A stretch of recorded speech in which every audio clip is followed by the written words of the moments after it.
Olá, esse é o curso virtual da Escola Superior do Ministério Público de Goiás. Mediação de conflito, papel do Ministério Público, face à disciplina no contexto escolar. Esse é o início do módulo 4, bullying, suas implicações no contexto escolar e na família. Meu nome é Lélio Braga Calhau, eu sou promotor de justiça do Ministério Público de Minas Gerais, autor dos livros Bullying, o que você precisa saber, e Diário de uma Vítima de Bullying, ambos da editora Ímpetos do Rio de Janeiro. O estudo do bullying é de fundamental importância para todas as pessoas que militam hoje na área escolar. O bullying é violência. Através do bullying, violências são praticadas no meio escolar com prejuízo para o rendimento dos alunos e para a paz nas escolas. Daí a importância de se estudar esse tema que tem crescido cada vez mais no Brasil na atualidade. Uma primeira pergunta que é aqui, acho que todos os alunos, né, toda a comunidade espera saber: o que é o bullying? Bullying são agressões físicas ou morais praticadas de forma repetitiva com desnível de poder em relação a vítimas que não tenham dado causa nenhuma a essas agressões. Quando e onde surgiram os primeiros estudos sobre o bullying? Os primeiros estudos sobre o bullying surgiram na Escandinávia na década de 70, com o professor Dan Overs, um professor sueco, e pela primeira vez ele começou a estudar essas agressões.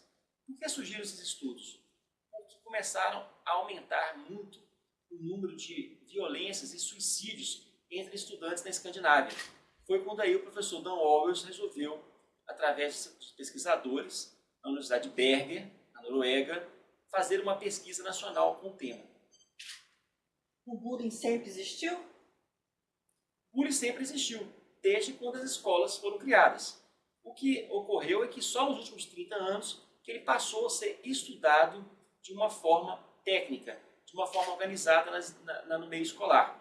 Então você tem que o bullying é um ato que já existia há muitas décadas, que sempre existiu, mas que só passou a ser estudado na Escandinávia a partir dos anos 70. Na Europa, a partir dos anos 80, Estados Unidos também, e no Brasil, somente a partir dos últimos 8 ou 10 anos, quando o bullying passou a ser objeto de pesquisas cada vez mais que estão sendo realizadas na academia. Por volta de 2002, 2003, surgiram os primeiros livros, por volta de 2005, 2006, as primeiras monografias, e agora você, com uma rápida pesquisa na internet, você consegue descobrir dissertações de mestrado, tese de doutorado sobre o tema do bullying, tamanha importância que ele tem agora para a comunidade acadêmica. Se fôssemos definir qual seria o perfil das vítimas de bullying? A vítima de bullying ela é eleita. Se ela é eleita, qualquer um pode ser escolhido para ser vítima de bullying. O que ocorre é que alguns autores apontam perfis de possíveis vítimas que poderiam ser, que há uma probabilidade maior que sejam vitimizados. Você tem aí então grupos como pessoas portadoras de necessidades especiais, você tem pessoas com dificuldade na fala, gagos, por exemplo, você tem pessoas que se destacam de uma forma maior na sala, o bom aluno, aquele aluno que se destaca de uma forma muito maior do grupo, ele pode ser também vitimizado. E você tem pessoas tímidas, pessoas que têm dificuldade de fazer amizades. Esses são alguns perfis de alunos que podem ser vitimizados no bullying. Mas o principal é que a vítima do bullying ela é eleita. Se ela é eleita, qualquer um pode ser escolhido e passar a ser vítima dessas agressões. E onde que ocorre a maioria dos ataques no bullying? O bullying pode ocorrer em qualquer lugar da escola. Há algumas pesquisas que apontam alguns lugares preferidos para que ocorram essas agressões. Em alguns países, o pátio da escola é apontado como o local mais frequente. No Brasil, há algumas pesquisas que apontam como a sala de aula um lugar propício para se ocorrer mais atos de bullying. Mas você tem, no caso concreto, situações como o portão do colégio, o pátio da escola, corredor e sala de aula. E também podemos citar também a aula de educação física, que é um momento propício para que essas agressões ocorram, devido ao fato que os alunos têm contato físico durante as aulas, costumam ter quando praticam futebol, por exemplo. Então, Você tem pátio da escola, sala de aula, corredores e portão do colégio, mas também pode ocorrer em outro local da escola. Existe diferença do bullying entre meninos com o bullying entre meninas? Sim. Bullying são agressões físicas ou morais praticadas contra vítimas eleitas em situação de desnível de poder e com o objetivo único de causar sofrimento. Tanto praticado por meninos como por meninas, essas agressões caracterizam bullying. Mas a forma de se praticar essa agressão, ela é diferente. O bullying praticado por meninos, geralmente são agressões físicas. São utilizadas agressões físicas. Ele é mais fácil de detectar por esse motivo. Se o seu filho chega em casa machucado, e você o indaga o que está acontecendo, você, em pouco tempo, pode detectar se aqueles machucados, aqueles ferimentos, estão vindo realmente de um acidente ou de agressões físicas que ele possa estar sofrendo no ambiente escolar. Já o bullying entre meninas é praticado com exclusão e principalmente com a violência moral, calúnia, fofoca, difamação, injúria, racismo e principalmente a exclusão. No bullying entre meninas, há uma figura que é a Rosalind Wise, autora do livro Queen Bee and the Wannabes, não tem tradução para o Brasil. Ele sugere que existe uma menina que se chama a abelha rainha. A abelha rainha está para o bullying como o bully, o valentão está para o bullying entre meninos. A abelha rainha é a menina que dá as cartas na sala. É ela que determina quem vai ser convidado para uma festa, quem não vai ser convidado, se alguém vai poder entrar num grupo ou não. Essa menina que está ali de forma sorrateira dentro da sala, dando os comandos e determinando que vai haver uma prática de bullying ou não contra outra menina. Na parte dos meninos, nós temos o valentão, que é aquele agressor típico do bullying que utiliza a força física para fazer suas agressões. Que grupos podemos encontrar nas situações de bullying? Há dois grupos principais. Há autores que dividem os protagonistas do bullying em agressores, vítimas e testemunhas silenciosas. Enquanto há outros autores que falam de 4 grupos: agressores, testemunhas, vítimas e vítimas agressoras. Vamos entender como é que funciona isso. As vítimas, um número reduzido de pessoas nessa sala, que são alvo dessas agressões físicas ou morais que são perpetradas. É um número reduzido. Se temos uma sala com 40 alunos, normalmente são 2 ou 3 que podem ser vitimizados nessa situação. Você tem o segundo grupo, que são os agressores, ou os bullies, como alguns preferem citar. São essas pessoas que geralmente têm uma força física, são alunos mais extrovertidos, são alunos um pouco ansiosos, que geralmente escolhem e praticam essas agressões contra as vítimas do bullying. Você tem um grupo maior de pessoas.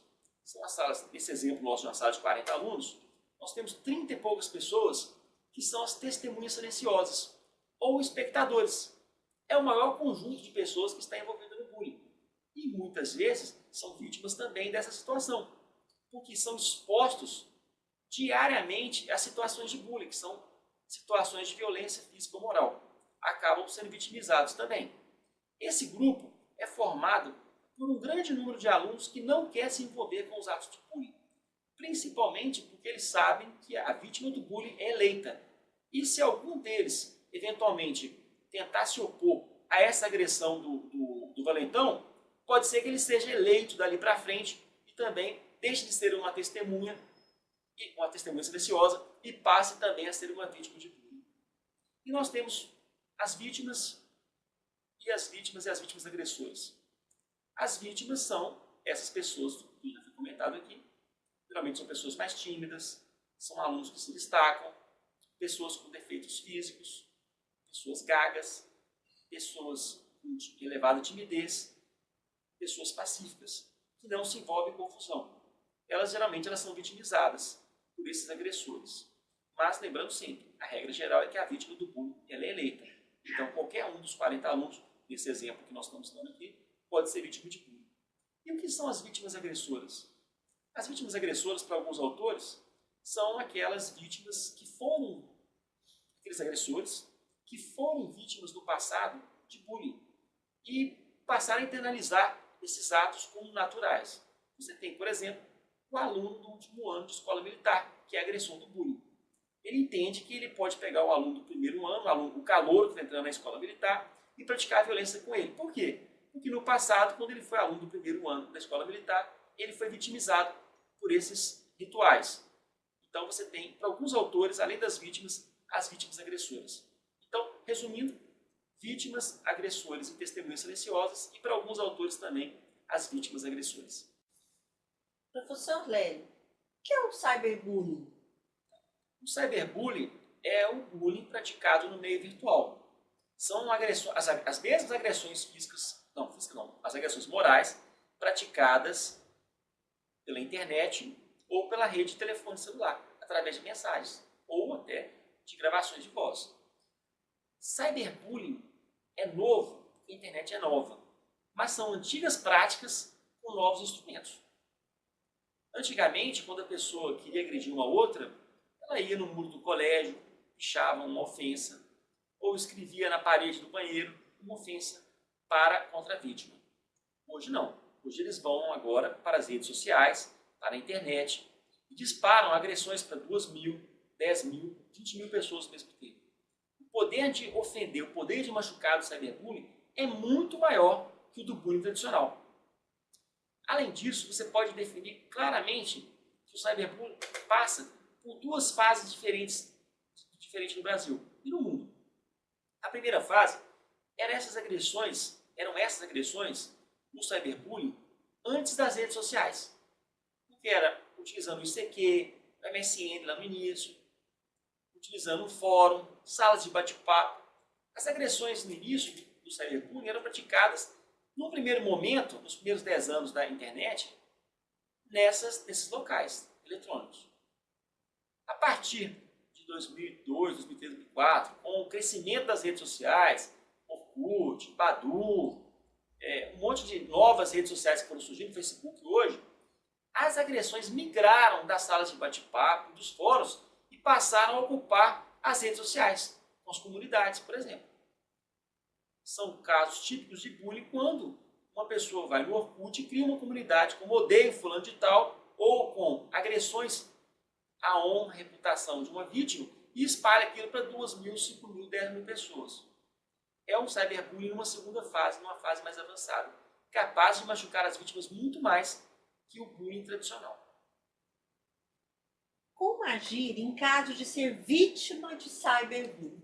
Essa é uma pergunta muito interessante. Por quê? O que fazer quando se é vítima de cyberbullying? Quando a pessoa descobre que ela está sendo vítima pela internet de uma prática de bullying, a primeira coisa que ela deve fazer é proteger as provas. Inicialmente, ela deve imprimir imediatamente as agressões. Se você foi vítima de uma agressão através de uma rede social, imprima imediatamente essa agressão. Depois, salve essas telas do seu computador. Tem uma tecla no computador, Print Screen. Aperta essa tecla, vai lá no Paint do Windows, cola essa imagem e salva esse arquivo, por exemplo, como arquivo JPEG. Tenha essa tela guardada e tenha ela impressa. Com essas duas informações, vai facilitar futuramente que a polícia ou o Ministério Público consigam identificar o agressor. Porque muitas vezes a vítima procura o Ministério Público ou a polícia dias ou semanas depois das agressões, e quando nós questionamos, que dia que você foi vítima exatamente disso? Eu não sei exatamente. Foi aonde que você foi vítima disso? Foi na rede social? Olha, eu não lembro se foi a rede social tal ou a outra. Olha, com essas informações erradas, incompletas, fica difícil para o Ministério Público ou para um advogado requerer na justiça a quebra do sigilo de dados de alguém para que sejam fornecidas as informações para que possamos descobrir quem é o autor das agressões. Então, a primeira coisa mais importante nisso é imprimir essas agressões e salvar as imagens. Porque aí nós poderemos localizar, nós já teremos o quê? Teremos a data, o horário que você foi vítima, e teremos o local eletrônico onde essas agressões foram postadas, que são informações essenciais para que o Ministério Público possa ir a juízo e pedir uma quebra de sigilo de dados. E uma agressão de cyberbullying deve ser revidada? Nem a agressão do bullying deve ser revidada e nem a agressão do cyberbullying. Muitas vezes, no bullying, principalmente, o agressor ele provoca a vítima de uma forma ardilosa durante dias, semanas ou meses. E de uma forma, muitas vezes, camuflada, dissimulada, para forçar que a vítima reaja na frente de outras pessoas. Quando a vítima reage na frente de outras pessoas, e as outras pessoas não viram as agressões do valentão, as agressões foram dissimuladas, trazem uma aparência, uma falsa aparência, que o agressor é a vítima.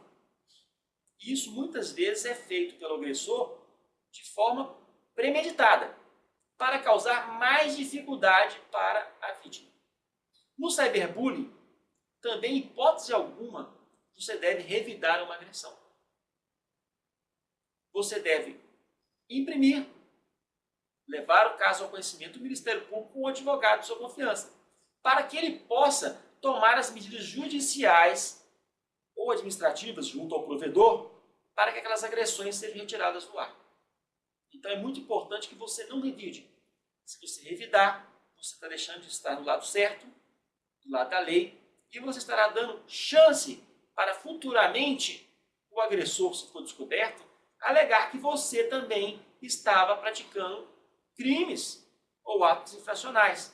Então você não deve, isso pode provocar uma diminuição de pena, uma condenação no caso dele, ou outra coisa, ou uma redução da indenização por danos morais, se for ajuizada uma ação civil de danos morais, de responsabilidade civil. O importante é que você não reaja, o importante é que você guarde as provas e leve ao conhecimento do Ministério Público ou de um advogado de sua confiança, dependendo do caso concreto. E se o agressor usar um perfil falso, ele poderá ser identificado no cyberbullying? É muito comum no cyberbullying, nas redes sociais, que o agressor crie um perfil falso, que nós chamamos de fake. E esse fake é utilizado, na maioria das vezes, para se postar as agressões contra as vítimas. Coloca-se o nome de uma pessoa que não existe, uma foto de uma pessoa que não tem nada a ver com o caso, uma informação que a pessoa mora em outra cidade ou outro país, para dificultar as investigações. Isso não irá afetar em nada a investigação da polícia e do Ministério Público para se descobrir quem é o autor daqueles crimes, daquelas agressões. Porque quando a pessoa acessa a internet, é gerado um número chamado protocolo IP. Esse protocolo IP é como se fosse a placa de um carro. É um número que identifica individualmente aonde está sendo feita aquela conexão. É uma conexão, por exemplo, da Oi, da TIM, da Vivo. Qual cidade? Goiânia, Governador Valadares, Belo Horizonte, Brasília, interior de São Paulo, interior de Minas. E com esse número é possível chegar aos agressores. Só para lembrar, recentemente nós tivemos um episódio onde foram postadas fotos de uma atriz da Globo, fotos particulares dela, e em poucos dias a polícia conseguiu descobrir a origem daquelas agressões, daquelas mensagens que foram postadas, as fotos.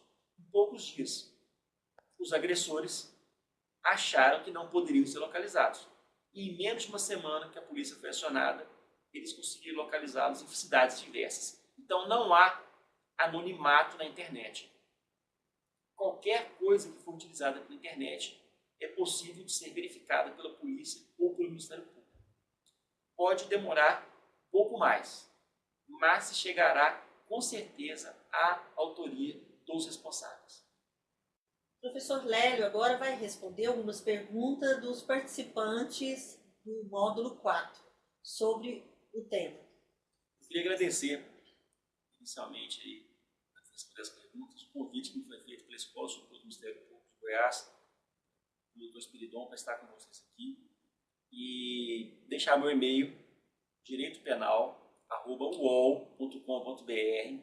Meu site é www.leliobragacalhau.com.br e eu estou à disposição de vocês para o que necessitarem. Qualquer dúvida, manda um e-mail para mim que eu terei prazer em responder. Então vamos começar agora a responder as perguntas que nos foram enviadas pelos alunos. Nós temos aqui Ângela Blau. Com relação ao cyberbullying, tenho algumas dúvidas. Quais as preocupações quando a vítima é um menor?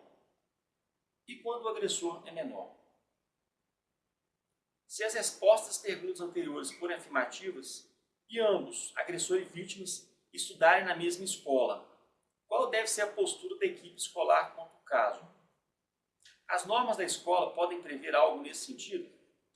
Bem, é uma pergunta com várias subperguntas. Então vamos começar. Vamos pegar genérico então para responder melhor isso aqui. Não vou ao caso concreto. A dúvida da Ângela se prende à situação do agressor ou vítima serem crianças ou adolescentes.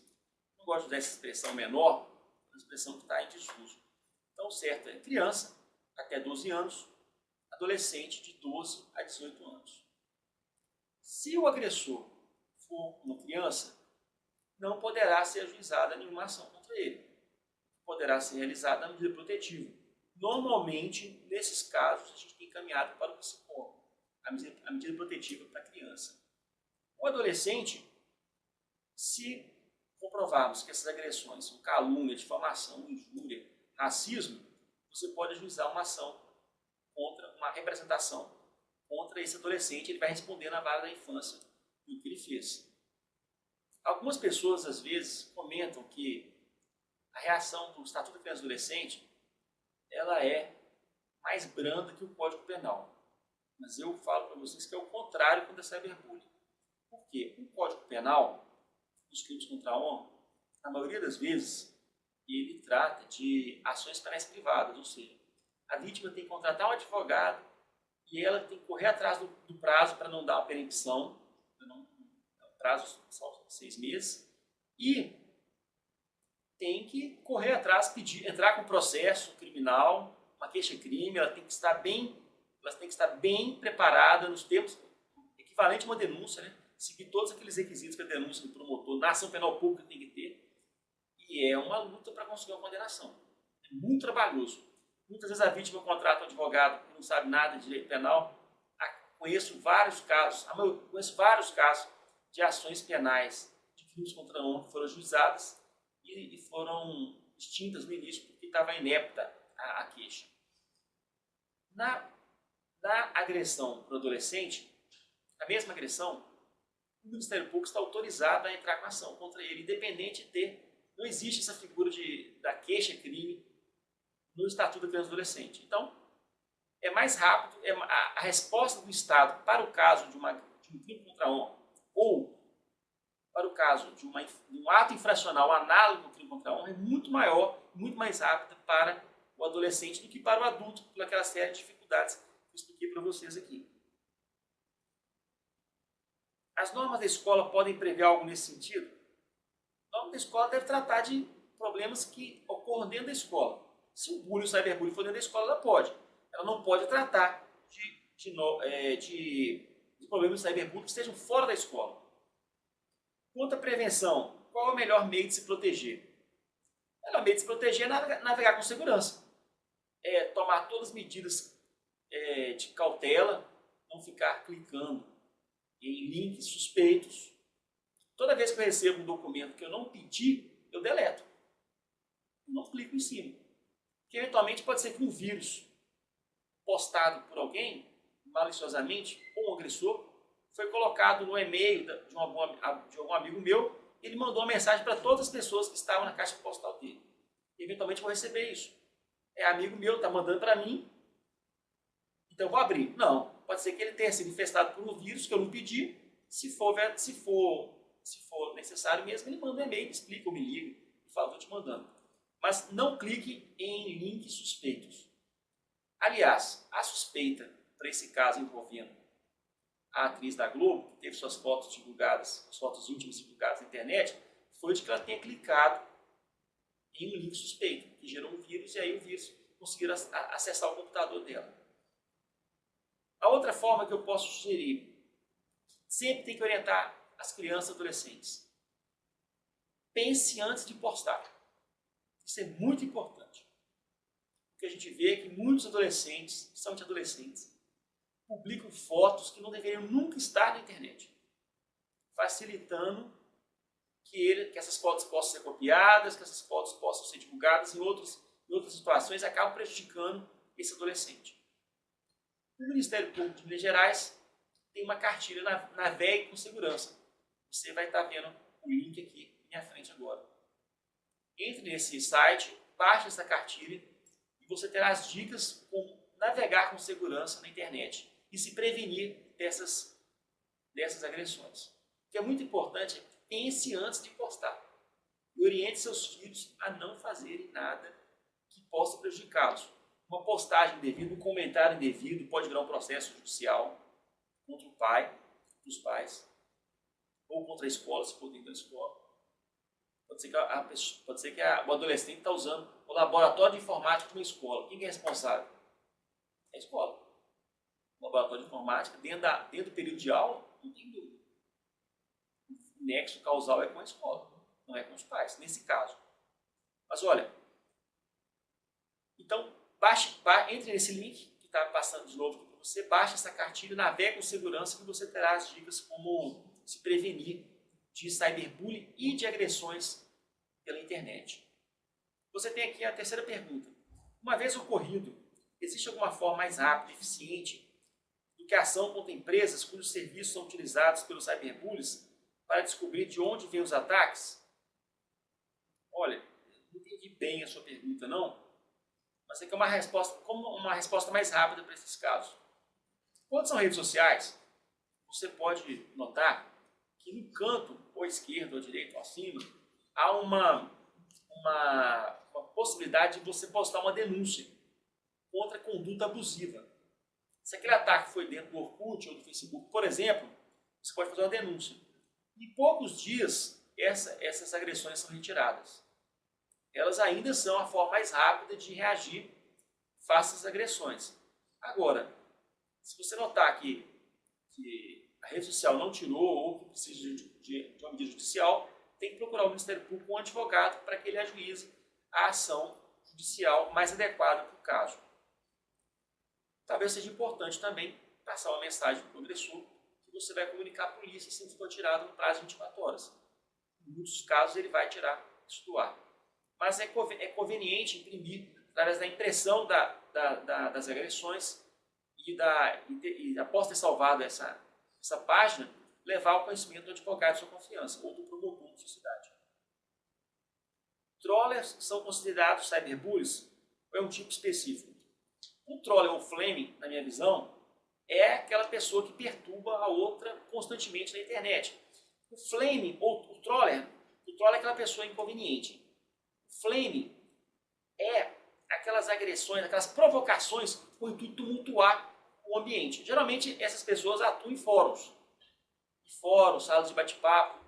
Eu conheci um caso que uma pessoa que praticava flame, um cyberbullying, ele provocava as vítimas na semana das provas, na escola. Porque ele sabia que ele tirava a vítima do sério, a vítima ficava perturbada e ela fazia provas ruins por causa daquelas agressões. Então, é uma forma de cyberbullying. Tem ameaça de morte, exposição de informações indevidas. Tem várias formas de cyberbullying. O flame, que é o que o troller pratica, né? Essa pessoa inconveniente, pode ser considerado, em alguns casos, sim, o cyberbullying. Tem uma pergunta agora da Elizabeth Arimateia. Ela é técnica em serviço social da SGRH. Boa tarde, professor Lério. Gostaria de saber como algumas questões sobre cyberbullying. Quais são os tipos mais frequentes? Como prevenir e qual o papel da família e da escola com relação a essa violência virtual? Vamos então continuar essa fala do cyberbullying.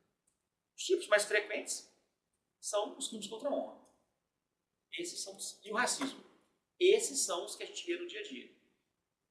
A ameaça de morte também pode ser um ato de cyberbullying. Você tem aí atos que não estão tipificados no Brasil ainda.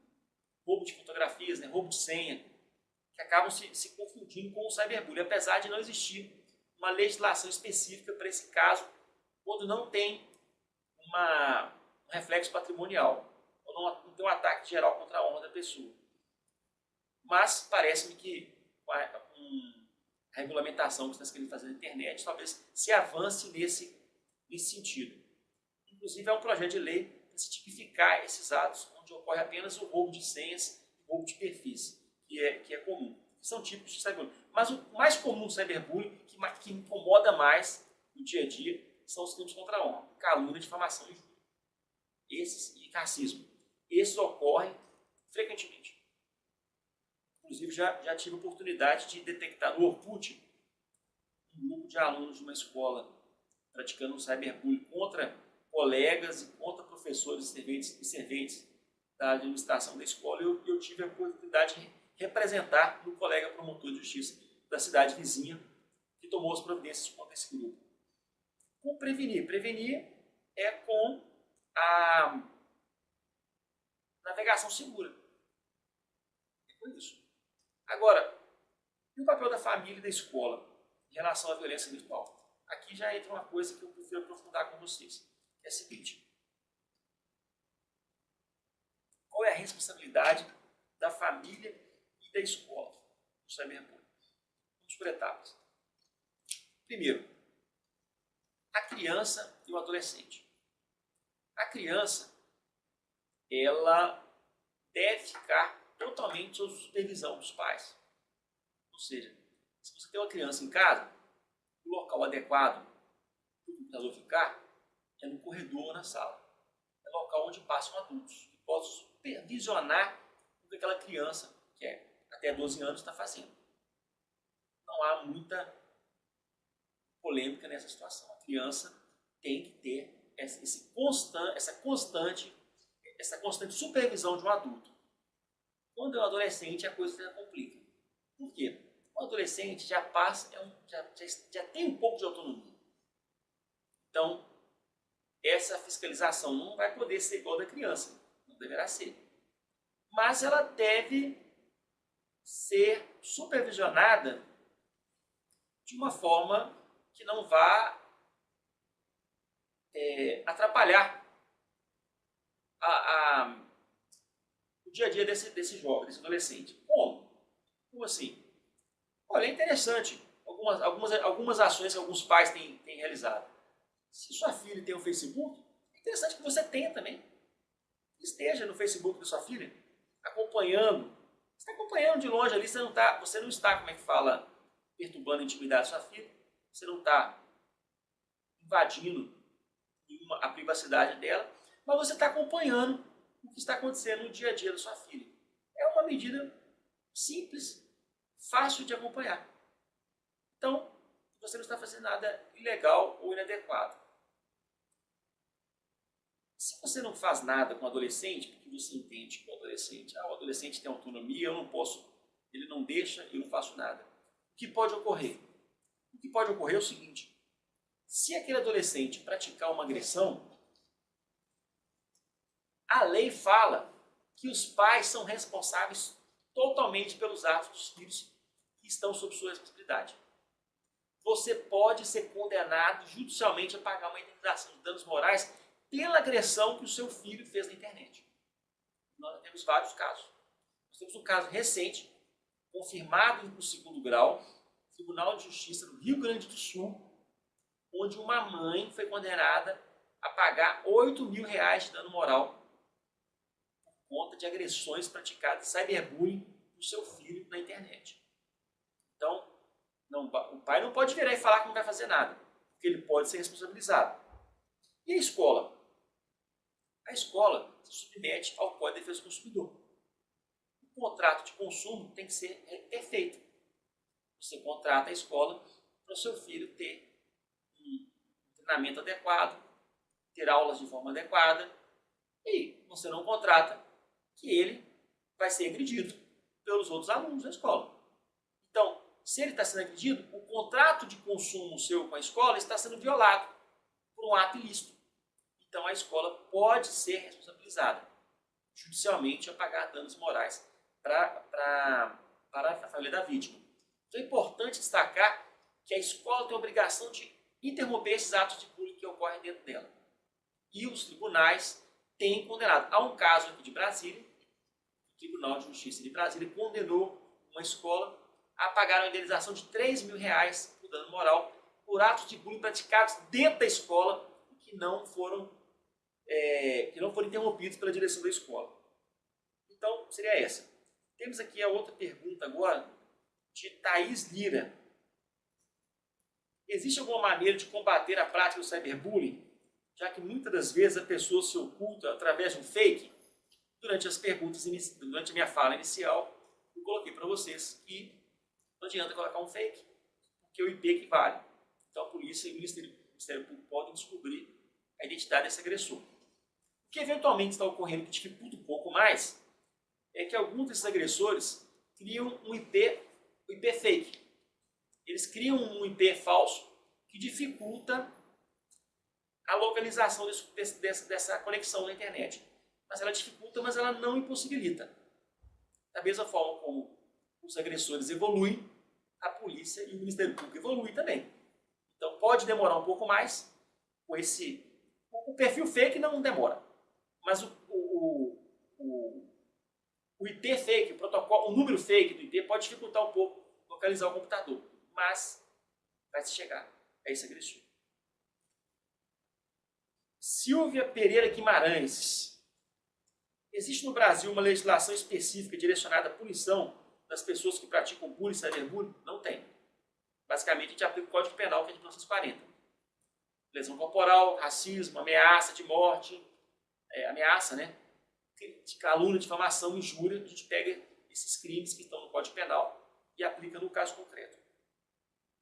Há, no Congresso, alguns projetos de lei que estão debatendo uma legislação, um marco regulatório da internet, alguma regulamentação para essas práticas. Por enquanto não tem.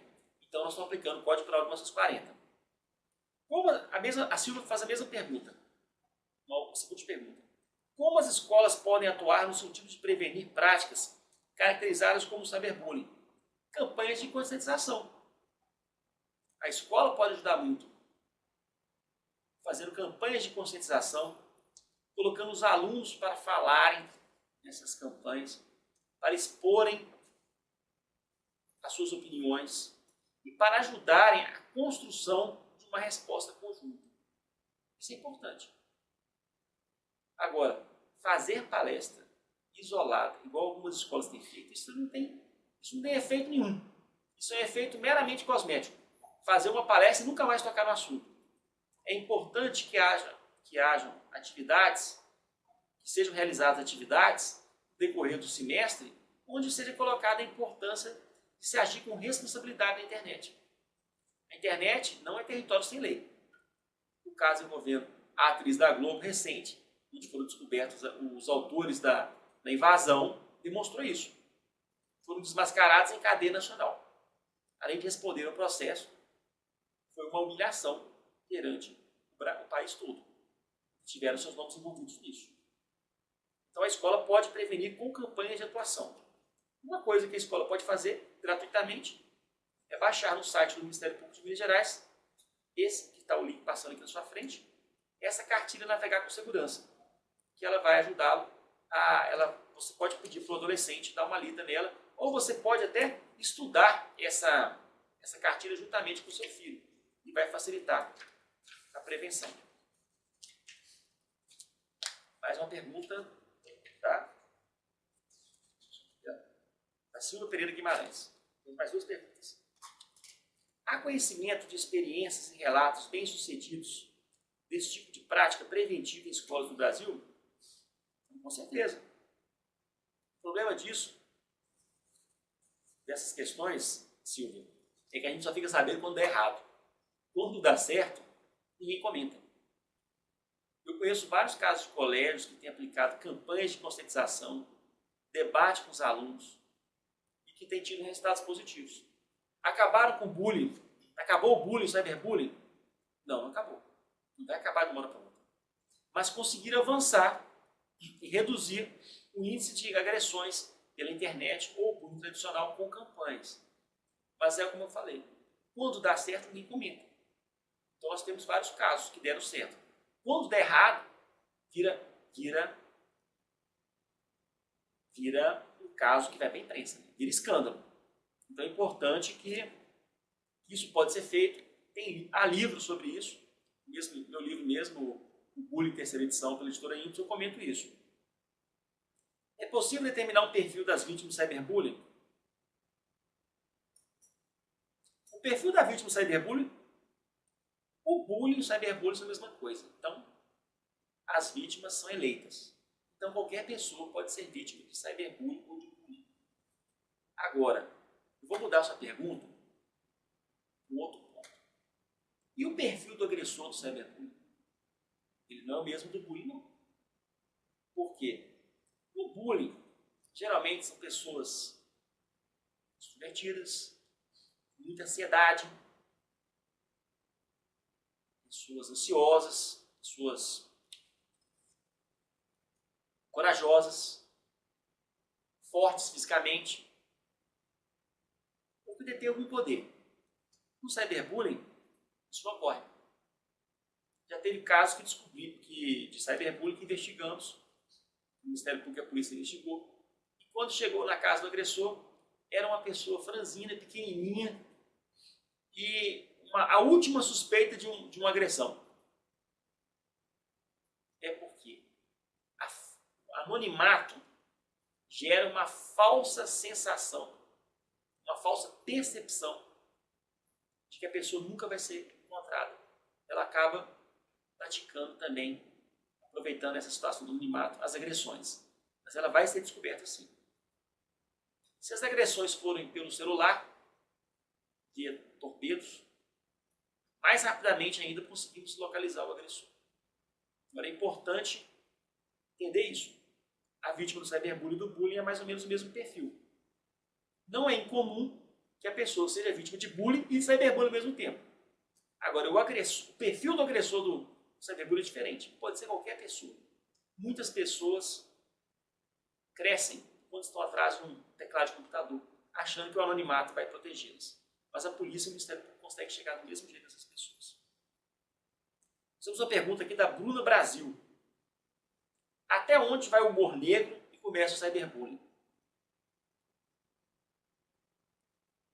Olha, a regra é a seguinte. Quando alguém está sofrendo, não há brincadeiras. Então, a partir da hora que o humor negro vira sofrimento de alguém, isso já pode ser considerado uma agressão contra a honra, então poderá ser considerado cyberbullying. Nós temos uma pergunta aqui de Lia Mara Marques da Silva. A questão do cyberbullying é muito séria. Expõe demais a pessoa e rapidamente. Muitos podem aderir ao movimento de ataque ao outro. Nesse cenário, qual é o papel da escola? O participante do cyberbullying tem noção da extensão do seu ato? O que a lei determina para essa questão? Há leis específicas contra o cyberbullying? Vamos por etapas. Primeiro, na minha opinião, cyberbullying ultrapassa a questão da escola. A escola, na minha opinião, ela é responsável pelos atos de bullying que ocorrem dentro dela. Cyberbullying ultrapassa as fronteiras da escola. Aí o caso é com a polícia e com o Ministério Público. Isso é uma opinião que eu tenho bem clara nesses casos. Qualquer caso de cyberbullying, os casos de bullying, as agressões de bullying, de pequena monta, elas podem ser resolvidas dentro da escola. Na minha opinião, o cyberbullying nunca pode ser resolvido dentro da escola. Por quê? Porque ele ultrapassa as fronteiras da escola. Na hora que foi para a internet, uma postagem vai para a internet, ela não tem mais como ela ser apagada. A pessoa pode multiplicar, mandar para outros sites. O cyberbullying é muito mais grave, até pelo potencial danoso para a vítima, muito mais grave que o bullying. Apenas para você ter uma ideia, para vocês terem uma ideia, quais são as perguntas aqui que foram encaminhadas pelos alunos são de cyberbullying, não são de bullying. Olha para você ver como que o assunto mexe com as pessoas. O papel da escola é orientar, e se ela identificar, encaminhar para as autoridades.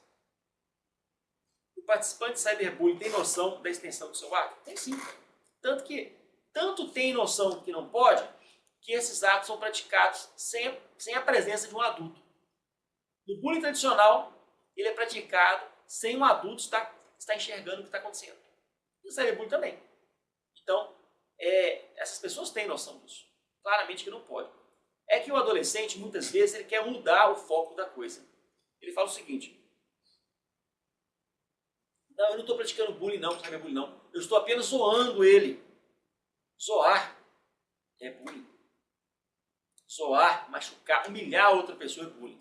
Então, não tem como tentar mudar o foco disso não é bullying, é zoação. É bullying do mesmo jeito.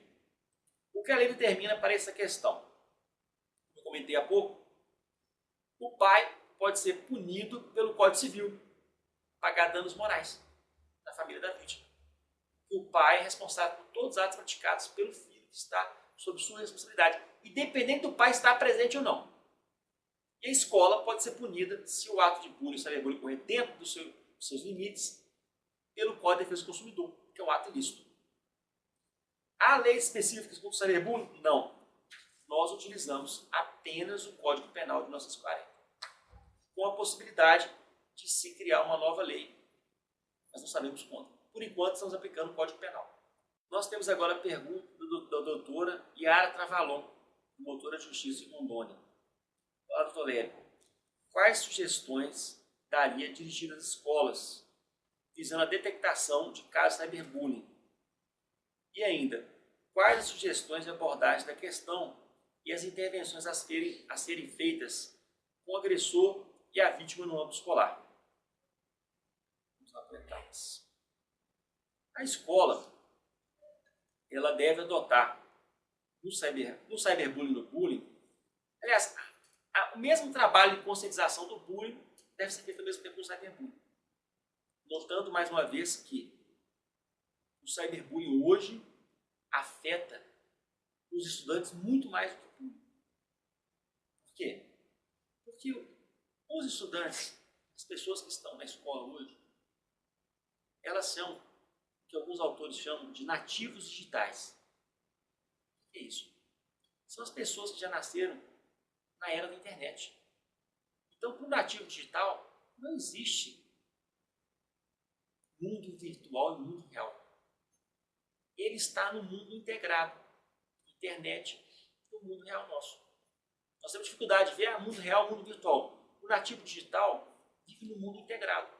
A internet e o mundo físico estão integrados numa coisa só. Então, quando falamos de reputação,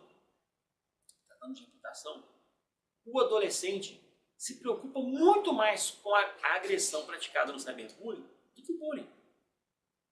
Porque o bullying pode ser que alguns colegas fiquem sabendo, algumas pessoas do colégio fiquem sabendo, ou vizinhos, ou conhecidos. O cyberbullying é agressão. Vai pelo hiperespaço. Vai para o cyberespaço, quer dizer? E vai, como é que fala, para 2.000, 5.000, 10.000 pessoas numa rede social. Então, o poder devastador do cyberbullying é muito maior. Então, quando a escola for trabalhar essa conscientização, ela deve trabalhar, então, o bullying e o cyberbullying juntos. Lembrando que o adolescente, hoje, ele está muito mais preocupado com o cyberbullying do que o bullying.